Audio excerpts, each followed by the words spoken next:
দর্শক বন্ধুরা, একাদশের এই বিশেষ আপডেটে আপনাদের স্বাগতম। জাবি আলোনসোর অধীনে রিয়াল মাদ্রিদের নতুন দিগন্ত উন্মোচিত হতে চলেছে এবং ইতিমধ্যেই দলবদলের বাজারে তার ছাপ স্পষ্ট। সেন্টার ব্যাক পজিশনে ডিন হুডসনের আগমন নিশ্চিত হয়েছে। রাইট ব্যাক অথবা রাইট উইং ব্যাক হিসেবে যোগ দিচ্ছেন ট্রেন্ট আলেকজান্ডার-আর্নল্ড এবং জোর গুঞ্জন শোনা যাচ্ছে লেফট ব্যাক পজিশনে আসতে পারেন আলভারো। শুধু তাই নয়, মাঝমাঠের শক্তি বাড়াতে আলোনসোর পছন্দের খেলোয়াড় অ্যাঞ্জেলো স্টিলারের নামও উঠে আসছে, যার খেলার ধরন অনেকটা টনি ক্রুসের মতোই এবং স্বয়ং ক্রুসও নাকি এই তরুণের প্রশংসা করেছেন। আজকের পর্বে আমরা এই নতুন খেলোয়াড়দের আগমন, দলের কৌশলে কি পরিবর্তন আনবে, কারা দল ছাড়তে পারেন এবং আলোনসোর দীর্ঘমেয়াদী পরিকল্পনায় কারা গুরুত্বপূর্ণ ভূমিকা নিতে চলেছেন সেই বিষয়ে বিস্তারিত আলোচনা করব।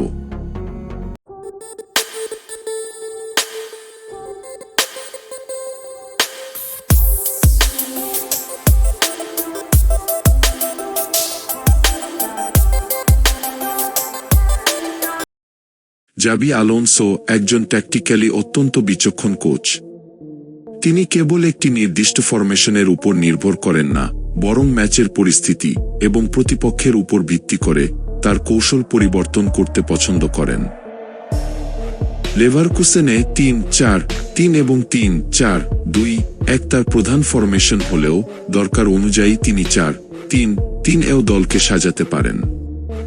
৩-৪-৩ সিস্টেমে ডিন হুডসনের মতো বল প্লেয়িং সেন্টার ব্যাক দলের বিল্ড আপকে আরও শক্তিশালী করবে। Trent Alexander-Arnold right wing back হিসেবে আক্রমণাত্মক ভূমিকায় খেলবেন, তার ক্রসিং এবং পাসিং রেঞ্জ হবে দলের অন্যতম প্রধান অস্ত্র। অন্যদিকে লেফট উইং ব্যাক হিসেবে আলভারো যদি আসেন, অথবা ফিরে আসা মিগেল গুতিয়েরেস, অথবা বর্তমানে থাকা ফ্রান গার্সিয়া তাদের গতি এবং ওভারল্যাপিং রান দিয়ে মাঠের বাম প্রান্ত থেকে ক্রমাগত আক্রমণ তৈরি করবেন। এই সিস্টেমে মাঝমাঠের দুইজন সেন্ট্রাল মিডফিল্ডার রক্ষণ এবং আক্রমণের মধ্যে সংযোগ স্থাপন করবেন।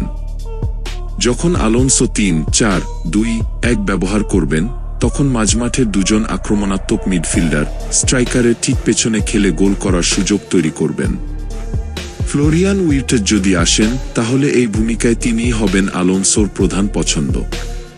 উইংব্যাকরা এখানেও উইংয়ে বড় ভূমিকা রাখবেন। আর ৪-৩-৩ ফরমেশনে দল খেললে আর্নল্ড রাইট ব্যাক হিসেবে খেলে মাঝমাঠে উঠে আসতে পারবেন, অথবা কারভাহাল রাইট ব্যাক হিসেবে খেলবেন। এই ফরমেশনে উইঙ্গাররা তাদের প্রাকৃতিক পজিশনে খেলতে পারবেন এবং মাঝমাঠের তিনজন খেলোয়াড় বলের দখল এবং খেলার গতি নিয়ন্ত্রণে গুরুত্বপূর্ণ ভূমিকা পালন করবেন। এই ট্যাকটিক্যাল নমনীয়তাই আলোনসোর শক্তি। চলুন এবার নতুন খেলোয়াড়দের কথা বলি।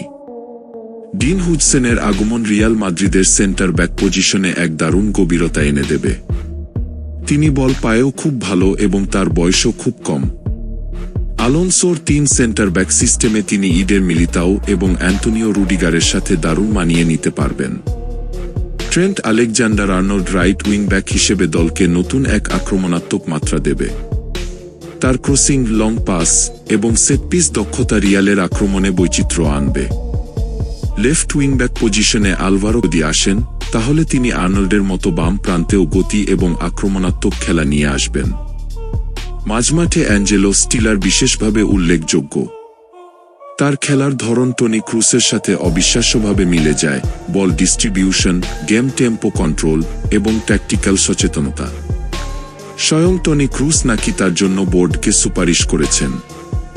স্টিলারের আগমন মাঝমাঠের সৃজনশীলতা বাড়াবে এবং দীর্ঘমেয়াদে ক্রুসের যোগ্য উত্তরসূরি হতে পারেন। নিকো উইলিয়ামস যদি বাম উইংয়ে আসেন, তার গতি এবং ড্রিবলিং রিয়ালের আক্রমণে নতুন ধার আনবে, বিশেষ করে ৩-৪-৩ ফরমেশনে তিনি উইংয়ে দারুণ কার্যকর হবেন। ফ্লোরিয়ান উইর্টজ মাঝমাঠের জাদুকর। তার আগমন রিয়ালের আক্রমণাত্মক মিডফিল্ডকে আরও প্রাণবন্ত করে তুলবে, বিশেষ করে ৩-৪-২-১ ফরমেশনে তিনি স্ট্রাইকারের ঠিক পেছনে খেলে গোলের সুযোগ তৈরি করবেন। এনজো ফার্নান্দেজও যদি আসেন, তাহলে মাঝমাঠে আরও শক্তি এবং বক্স টু বক্স ক্ষমতা যোগ হবে। গোলরক্ষক পজিশনে লুনিনের সম্ভাব্য প্রস্থানের কারণে এসপানিওলের জোয়ান গার্সিয়ার নাম শোনা যাচ্ছে, যিনি কুর্তোয়ার অনুপস্থিতিতে ব্যাকআপ হিসেবে ভালো বিকল্প হতে পারেন। এই বিশাল দলবদলের পাশাপাশি কিছু খেলোয়াড়ের রিয়াল মাদ্রিদ ছাড়াটাও প্রায় নিশ্চিত। ফেরলান্দ মেন্ডির ইনজুরি সমস্যা এবং আলোনসোর উইংব্যাকদের আক্রমণাত্মক খেলার ধরনের সাথে তার প্রোফাইল খুব একটা মানানসই না হওয়ায় তিনি দল ছাড়তে পারেন। ডেভিড আলাবার বয়স এবং সাম্প্রতিক ইনজুরিও তার প্রস্থানের কারণ হতে পারে। ফ্রান গার্সিয়া, যার গতি আছে কিন্তু ট্যাকটিক্যাল ডিসিপ্লিনে ঘাটতি দেখা গেছে, হয়তো আলোনসোর পরিকল্পনায় থাকবেন না। লুকাস ভাস্কেজ যদিও একজন নির্ভরযোগ্য ব্যাকআপ, কিন্তু তার পজিশনে নতুন খেলোয়াড় আসায় তারও জায়গা হারাতে হতে পারে। আন্দ্রেই লুনিন নিয়মিত খেলার সুযোগের জন্য রিয়াল মাদ্রিদ ছাড়তে পারেন, যার ফলস্বরূপ জোয়ান গার্সিয়াকে আনা হতে পারে।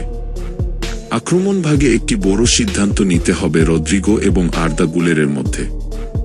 রদ্রিগো একজন পরীক্ষিত খেলোয়াড়, কিন্তু যদি তিনি আলোনসোর নতুন সিস্টেমে পুরোপুরি মানিয়ে নিতে না পারেন বা তার জন্য সঠিক ভূমিকা না থাকে, তাহলে তিনি দল ছাড়ার কথা ভাবতে পারেন।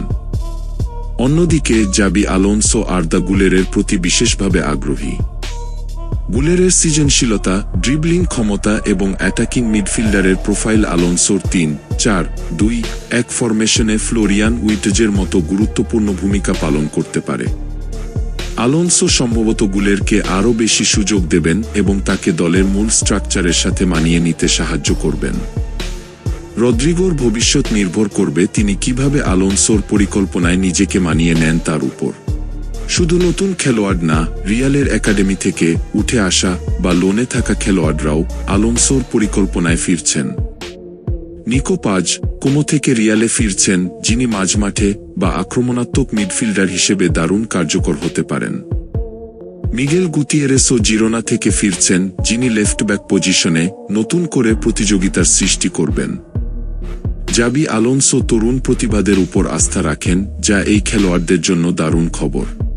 জাবি আলোনসোর এই পদক্ষেপগুলো রিয়াল মাদ্রিদকে একটি বহুমুখী এবং ট্যাকটিক্যালি শক্তিশালী দলে পরিণত করবে। তিনি কেবল খেলোয়াড়দের পজিশন পরিবর্তন করবেন না, বরং তাদের খেলার ধরনকেও নতুনভাবে সংজ্ঞায়িত করবেন। এই দলবদলের এবং ট্যাকটিক্যাল পরিবর্তনের উদ্দেশ্য একটাই, রিয়াল মাদ্রিদকে ইউরোপের শীর্ষে ফিরিয়ে আনা। তার এই মাস্টার প্ল্যান কতটা সফল হয় সেটাই এখন দেখার বিষয়। জাবি আলোনসোর এই নতুন রূপান্তরের রিয়াল মাদ্রিদ নিয়ে আপনার কি মনে হয়? কোন খেলোয়াড়কে দলে দেখতে চান এবং কোন ট্যাকটিক্যাল পরিবর্তনটি আপনার সবচেয়ে বেশি পছন্দ? কমেন্ট বক্সে আপনার মতামত জানান। রিয়াল মাদ্রিদের প্রতিটি আপডেট এবং গভীর বিশ্লেষণ পেতে একাদশ চ্যানেলটি সাবস্ক্রাইব করুন। ভিডিওটি ভালো লাগলে লাইক করুন এবং বন্ধুদের সাথে শেয়ার করে আমাদের সমর্থন দিন। খুব শীঘ্রই নতুন কোনো পর্বে আপনাদের সাথে দেখা হবে।